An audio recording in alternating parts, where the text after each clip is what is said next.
The mission begins. Enter the spy. The ship arrived in Earth's orbit at midnight. Hidden behind a dead moon, no one on Earth noticed. No signal was picked up. It was silent, smooth, and invisible to human technology. Inside the ship, Commander Thelora stood in front of the mirror. She touched her skin, now changed to match a human woman. Dark hair, soft brown eyes, and a gentle face. She looked exactly like one of them. This was her mission. She had trained for years to become the perfect spy. Now she was ready. Her orders were simple: get close to the human leader, gain his trust, and destroy him from within. Earth was a rising power in the galaxy. Her people feared them, hated them, and wanted to crush them before it was too late. Thelora was chosen for her skills: seduction, mind-reading, and manipulation. She had completed 10 missions before and never failed. But this time, something felt different. Still, she pushed the thought away. A small escape pod detached from the ship and entered Earth's atmosphere. It landed in a quiet forest outside New Geneva, Earth's new capital. She stepped out, her long coat fluttering in the cold wind. Her eyes scanned the trees, then the sky. No one saw her. She began walking toward the city lights. 2 days later, she stood in the Grand Hall of Earth's Defense Command. She had used fake documents, charm, and small tricks to get past every checkpoint. Now she was close. The human leader's name was General Marcus Raynor. He was powerful, respected, and dangerous. He had led Earth's armies during the War of the 9 Moons. Many believed he was the reason Earth had survived. Thelora watched him from across the hall, tall, calm, and sharp-eyed. He spoke to his officers with authority, but not arrogance. He smiled sometimes, but it was rare, and he didn't trust easily. He turned suddenly. As if sensing her gaze, their eyes met. Her heart skipped for a moment, a strange feeling she quickly buried. He walked over to her, slow and steady. "You're new," he said, voice deep and firm. "Name?" She smiled, using her softest voice. "Lena." "Lena Voss, communications officer." He nodded, but his eyes narrowed slightly. "Where did you transfer from?" She gave him a well-prepared answer. He said nothing for a moment, then offered a small smile. "Come with me, Officer Voss. We need people like you." She followed him through long hallways into a private office. He poured 2 glasses of water, offering one to her. Thelora accepted, watching him carefully. He wasn't flirting, not yet, but he was watching her too, as if trying to read her. "You have a strange accent," he said casually. "Not from any Earth colony I know." She laughed softly. "Raised on a ship most of my life." "Sir, I picked up a mix." He nodded slowly. Then he leaned back in his chair, eyes still on her. "You're not here by accident, are you?" he asked, voice lower now. Thelora felt a chill in her spine. Was he testing her? She smiled again, charming, soft. "I came to serve Earth." "Sir, nothing more." He said nothing, but she felt it. He didn't fully trust her. Not yet. Still, he didn't send her away. Instead, he handed her a small badge. "You're on my personal team now, Officer Voss. Report to me directly." Thelora blinked in surprise. That was too easy. Was it a trap? Or had she impressed him already? She took the badge, bowed slightly. "Thank you, General. I won't let you down." He smiled, but it didn't reach his eyes. "I'm sure you won't." That night, in her small room in the base, Thelora opened a secret link to her command. "I'm in," she whispered. "The human leader has taken the bait." A voice responded, cold and sharp. "Good. Earn his trust and prepare for Phase 2. She closed the link and sat back. Her heart was beating fast. Why did he feel so different? Why did his eyes seem honest? She shook her head. This was just a mission, just another mission, but deep down, she knew this mission would change everything. Lena Voss was not like anyone in General Raynor's circle. She didn't speak too much, didn't try too hard. She was quiet, observant, and always in the right place at the right time. Too perfect, some would say, but Raynor was curious, not suspicious, at least not yet. 3 weeks had passed since she joined his inner team. She now stood beside the general in high-level meetings, taking notes, running comms, offering insights. And every time Rayner spoke, she studied him, not just as a soldier, but as a man. He noticed her intelligence, her calm nature, more than once. He asked for her opinion after meetings, and each time she gave just enough truth to earn his trust, and just enough lie to serve her mission. But something unexpected was happening. She stopped sending full reports to her alien command. She kept small secrets, hesitated before transmitting data. She told herself it was for strategy, for deeper infiltration. But her heart whispered something else. One rainy evening, the general called her into his office again. The lights were dim. The sound of thunder rolled outside the window. He was standing by a large digital map of the solar system, tracking alien movements. "Lena," he said, "tell me honestly, what do you think they want?" She froze, unsure if he meant her people. "Control," she answered slowly. "Not peace, not unity, just power." Rayner turned toward her. "You speak like you've known them," he said, watching her face. Her heart skipped, but her expression remained calm.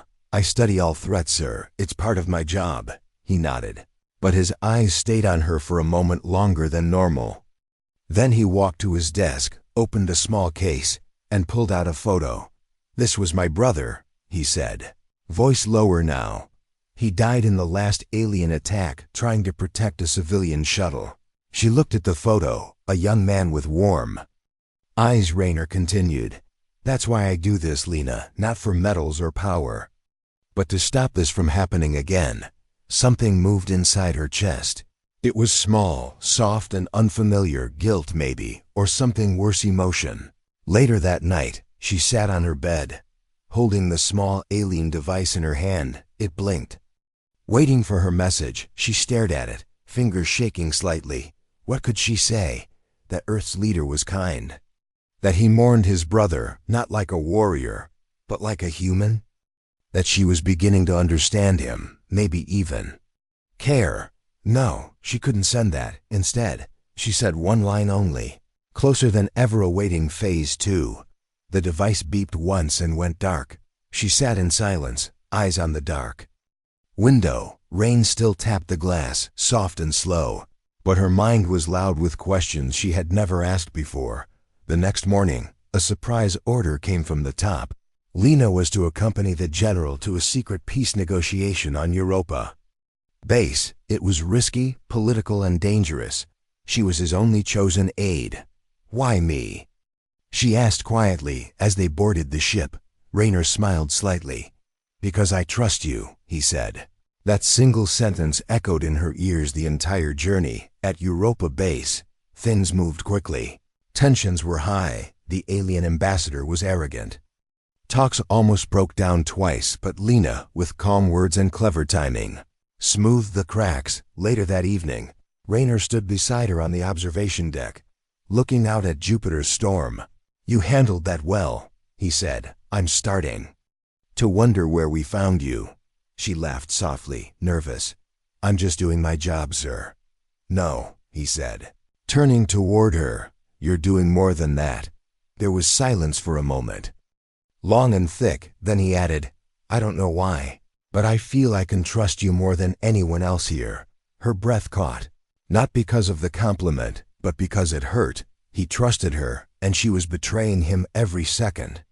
She wanted to tell him, to say, "I'm not who you think I am," but the words stayed trapped in her throat. That night, in her room, she looked at herself in the mirror. The reflection stared back, not of an alien or a spy, but of a woman who no longer knew which side she belonged to. Her fingers touched her chest, right where her heart was beating faster than it should. This wasn't just a mission anymore. Something was changing, and she wasn't sure she could stop it. The snow on Mars was red, not white. It fell slowly like ash.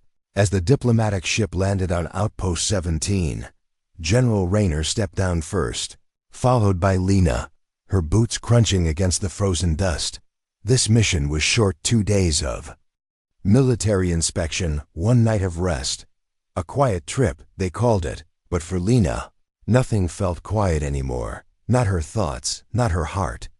Not her mission. She walked beside the general, her body calm, her mind spinning. He was too close now, too real. Every laugh they shared, every glance that lasted a second too long, it all blurred the lines. She was trained to pretend, to perform love if needed. But she had never been trained for the real thing. That night, on the outpost balcony, the red snow kept falling. Raynor leaned on the railing, staring at the sky. Lena joined him, their shoulders brushing lightly. "You ever wonder if peace is possible?" he asked, voice soft. She looked up at him, eyes glowing faintly in the Martian dark. "I used to believe in peace," she whispered. "Now I just believe in people." Raynor turned, slowly. "People like me?" Lena hesitated, her heart pounding, and then for the first time she didn't lie. Yes, there were no more words, just the silence of Mars and the sound of breathing. And then, he kissed her. It was not part of the plan, not part of her mission, but she didn't stop him. That night, she crossed the line. The next morning, she stood in the shower, the water warm against her skin. But nothing could wash away the weight of what she had done. She had gone too far, not in seduction, but in emotion, and she knew, deep inside, this was no longer a performance. She wasn't pretending, not anymore. Weeks passed, and the world moved on. But something inside her didn't. She was tired, slower, her thoughts clouded. Her alien biology warned her before the human side of her brain understood. One night, she ran a small scan on herself, alone in her room. The result blinked across the screen. Cold and impossible to ignore. Life detected. Pregnancy confirmed. Her hands trembled as she touched her stomach. "No," she whispered, again and again. "This can't happen." But it had. Back in her homeworld, such a union was illegal. She had committed the worst crime: emotional betrayal and genetic impurity. If her commanders found out, she wouldn't be punished. She'd be erased. And the child, it would never be allowed to live. She turned off the scanner and sat in silence for hours. The mission was already broken. Now her future was too. But when she closed her eyes, she remembered the warmth in his voice, the way he looked at her, not as a weapon, but as a woman. And that memory lit a small fire in her soul for the first time. She wanted to protect something, not her people, not the mission, but the life growing inside her. Raynor noticed something had changed. She was quieter, distant, more guarded than before. But every time he asked, she smiled and said she was fine. She wasn't. She was a storm in disguise. Then one evening, as they reviewed alien intel in his office, she touched his hand to stop him. "Marcus," she said, using his name for the first time, "I need to tell you something." He looked up, surprised by her tone. "I'm not who you think I am," she said, her voice shaking. "I came here with a mission. To get close to you. To hurt you." His face froze, eyes darkening. But she wasn't done. "I failed my mission," she whispered, "because I fell in love with the enemy." She stood up and placed his hand gently on her stomach. "And now, I'm carrying your child." Time stopped. No alarms, no sirens, just silence. Raynor pulled his hand back like he had touched fire. His jaw tightened, and his eyes filled with a storm of emotions: anger, shock, betrayal, and something else. "Fear. You're one of them?" he said slowly. She nodded, tears falling. "But I never lied about how I felt." Raynor stepped back, shaking his head. "I don't know what to believe," he said, and then he turned and walked out of the room. The door slid shut behind him, and she was alone again. This time, truly alone. The world didn't end with a blast. It ended with a whisper, a single file. Marked classified eyes only. Was leaked to Earth's high command, encrypted, untraceable. It contained video footage, voice logs, and one name: Lena Voss, alien spy. General Marcus Raynor stared at the file in silence. His fingers gripped the edge of the table as the room darkened around him. The woman he had trusted, the woman he had held close, was now the center of a galactic-level betrayal. But he didn't call the guards. Not yet. He needed answers. He needed to see her. Lena was already in the hallway when the soldiers arrived. They didn't speak. They didn't ask. They simply raised their weapons and surrounded her. She didn't run. She didn't scream. She just placed a hand gently over her stomach and whispered, "It's happening," inside the interrogation chamber. The air was cold. Lena sat alone, her wrists bound, her eyes tired but calm. Stared into the one-way glass. She knew he was watching, and she was right. Marcus stood on the other side of the glass, arms crossed. He didn't look angry. He looked broken. "You should have killed her when you had the chance," said a voice behind him. It was Admiral Kess, head of Earth Intelligence. "She's a spy, a threat, and possibly the reason the alien fleets know all our weaknesses." But Marcus didn't answer. His mind was caught between two realities. The soldier in him wanted justice. The man in him remembered her laughter, the touch of her hand, the night under the Martian sky. Lena was moved to a holding cell beneath Earth's capital. She hadn't eaten in 2 days. Her energy was fading, but the life inside her remained strong. She could feel it, tiny, warm, and full of potential. They called her traitor, weapon, infiltrator, but none of them asked why she hadn't escaped. Why she hadn't destroyed them when she had the chance. And no one, not even Marcus, asked the most important question. Why did she fall in love with him at all? That night, the silence broke. Someone accessed her cell unauthorized.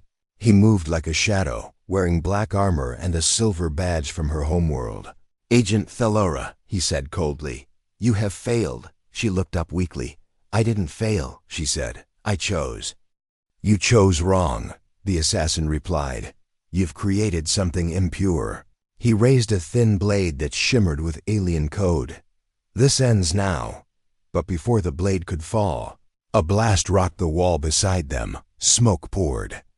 In alarm screamed. The door crashed open. Marcus Raynor stepped through, gun in hand, eyes burning with fury. "Get away from her," he growled. The assassin turned, confused for only a second, then fired. Marcus dodged left, fired back. A single hit, straight through the chest, and the assassin fell, vanishing into gray mist. Lena collapsed forward, breathing hard. Marcus rushed to her, removing her cuffs. "Why did you come back?" she asked weakly. "Because I know you could have killed us all," he said, "but you didn't." He helped her stand, holding her close. "And because," he added, voice softer now, "I still believe you." News of the attack spread quickly. The leak, the assassin, the truth, it couldn't be hidden anymore. Earth's leadership was divided. Some wanted her executed, others wanted her studied. But Marcus stood before the council and said one sentence that changed everything. "She's carrying my child." A silence filled the chamber, deep and sharp. No one expected it. No one had prepared for a future like this. Outside, the sky turned gray as Earth prepared for war. The alien empire had discovered her betrayal. They were coming, fast and without mercy, but inside the stronghold. Lena sat quietly, one hand on her belly. For the first time in her life, she wasn't afraid. She had chosen love, and now, the world had to choose too. Would they see her as the enemy, or as the mother of a future they never imagined? A storm was coming, not the kind that shook planets or cracked the sky. This storm lived inside people, the kind that made them choose, break, and change forever. Lena was no longer in a cell.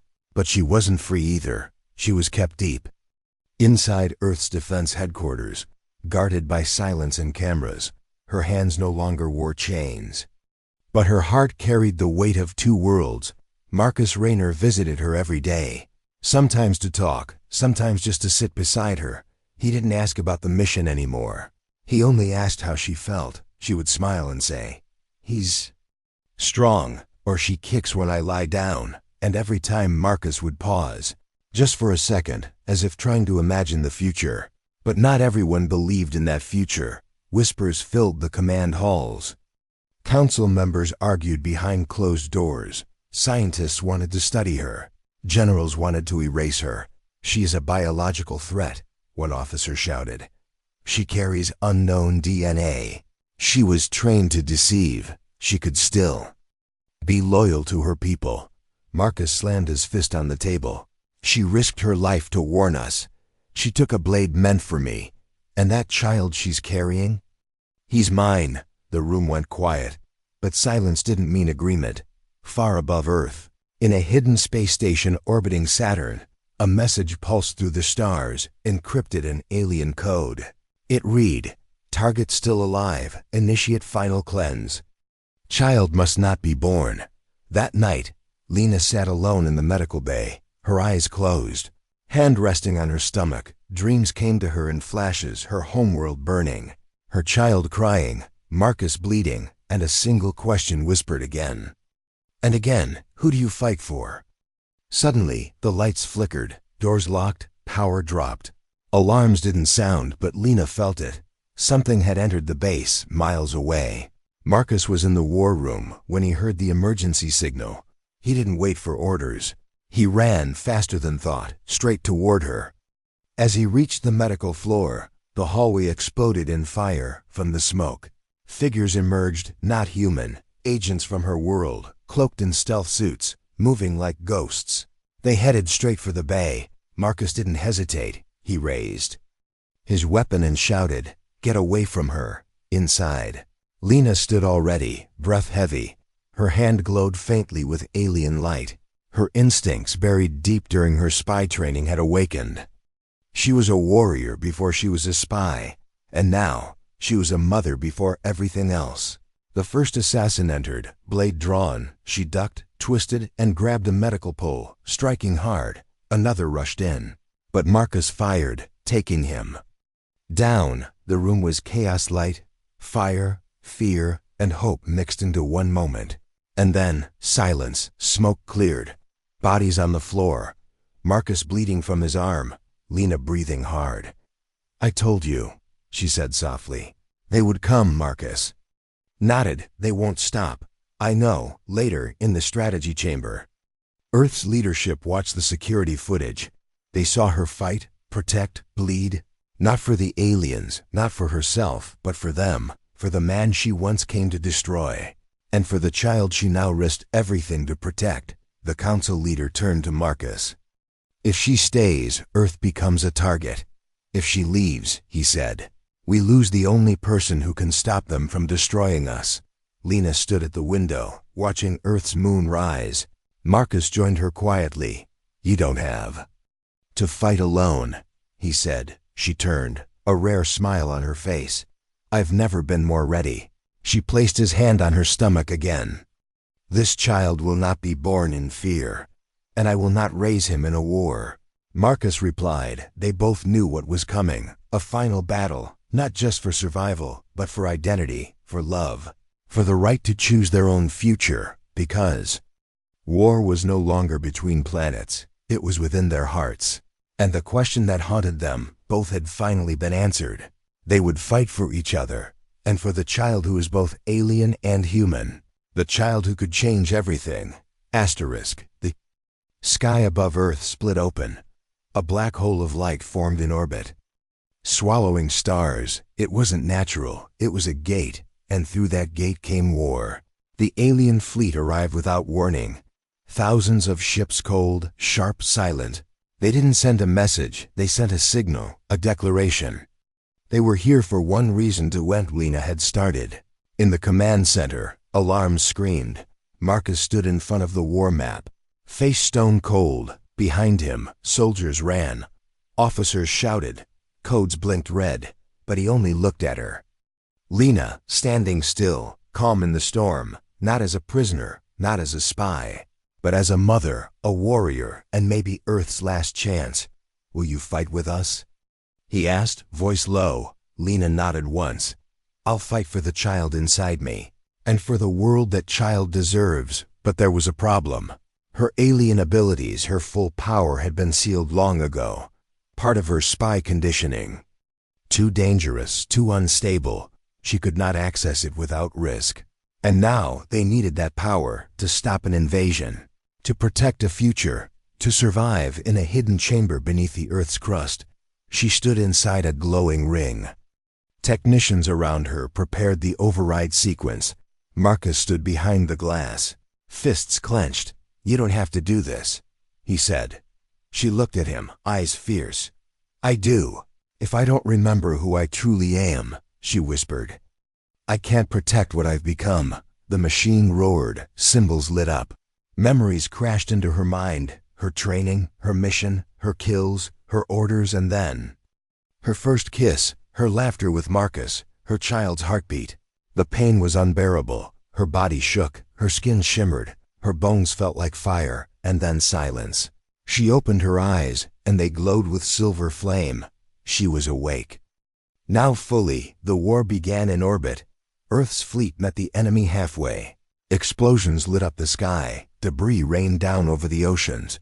But it wasn't enough. The alien mothership broke through.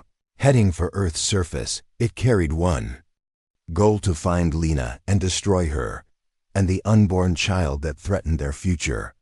Marcus stood on the battlefield, his rifle ready, beside him.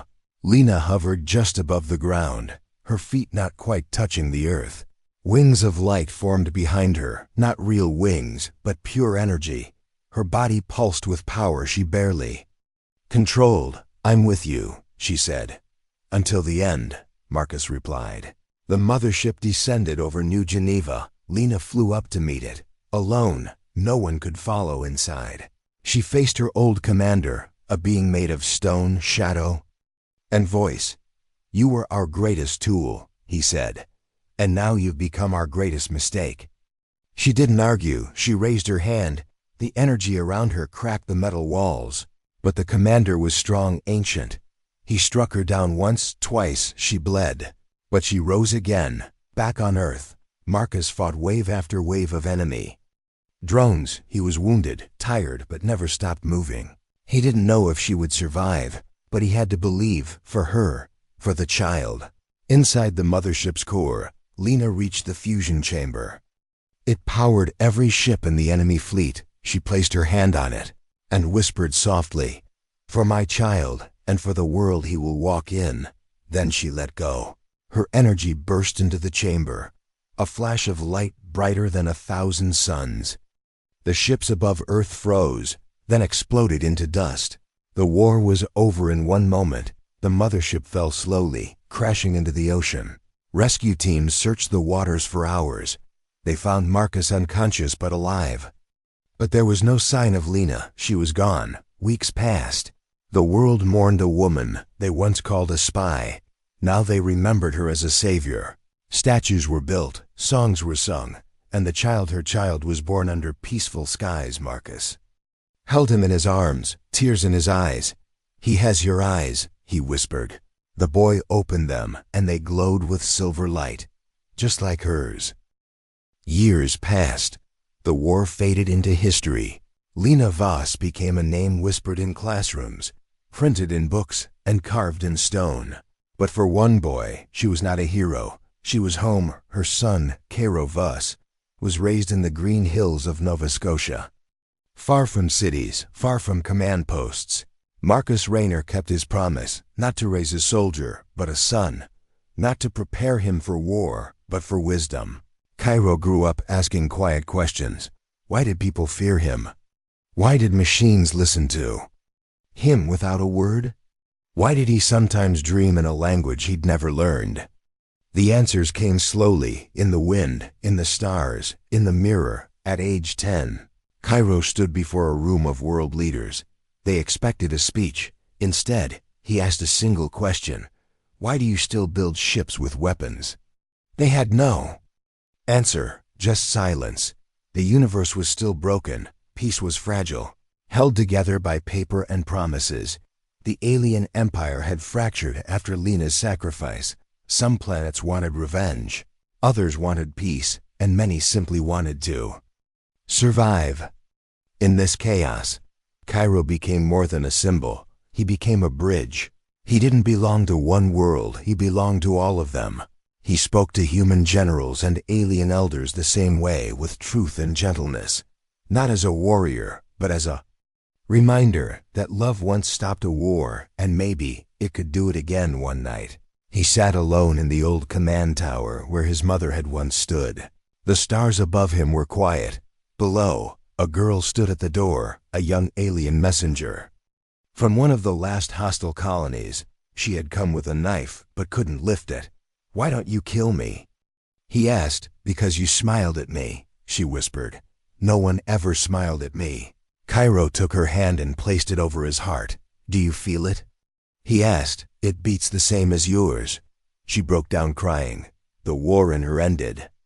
Before it began, by 17, Cairo had become a living legend, not because he fought, but because he never did. He healed old wounds. He walked into rooms full of enemies and left them shaking hands. He spoke 10 alien languages fluently, but always preferred silence.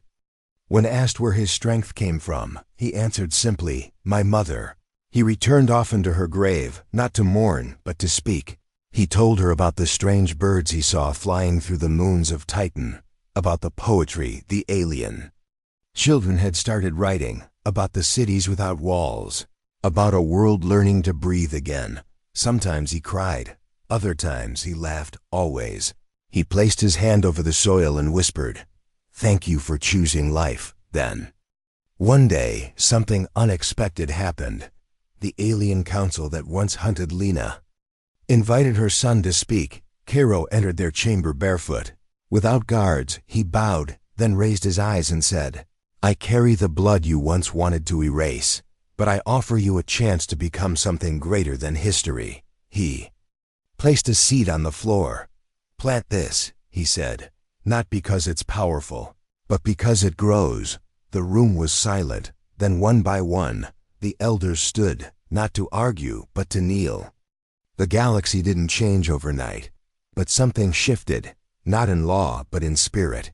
And when people spoke of peace now, they didn't speak of weapons or treaties. They spoke of Cairo, the boy born of betrayal and love, the one who carried fire in his blood and mercy in his hands. Back on Earth, in a quiet garden near the sea, Marcus Rayner, now older, sat beneath a tree with Cairo by his side. "You know," Marcus said, "your mother would have been proud." Cairo smiled gently. "She's not gone," he said. "She lives in every choice I make."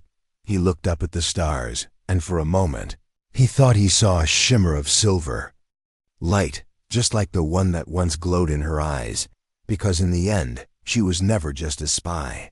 She was never just an alien. She was more human than most would ever understand. And through her son, the universe finally learned what it meant to live not in fear, but in forgiveness.